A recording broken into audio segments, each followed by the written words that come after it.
महाराष्ट्रातला एकमेव असा वक्ता असेल जो रोखठोक सांगत असेल. आता फेब्रुवारी येतोय. आता फेब्रुवारी आल्यानंतर सगळे छत्रपती शिवरायांचे आपण भक्त होतो. पण पोरांनोच्या महाराष्ट्राच्या प्रत्येक पोराला सांगणं एक विनंती आहे की आपण आपल्या राजाची जरूर जयंती जोरात साजरी करा. जरूर आपल्या राजाची मिरवणूक काढा.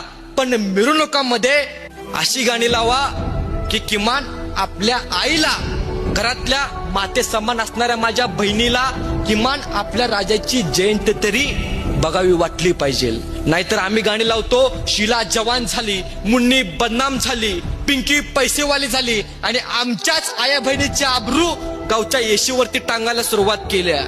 तुम्हाला गाणी लावायची आहेत ना, गाणी बिनधास्त लावा, पण महाराजांवरती गाणी लावा, आपल्या धर्माबद्दल गाणी लावा, जय श्रीराम अशी गाणी लावा.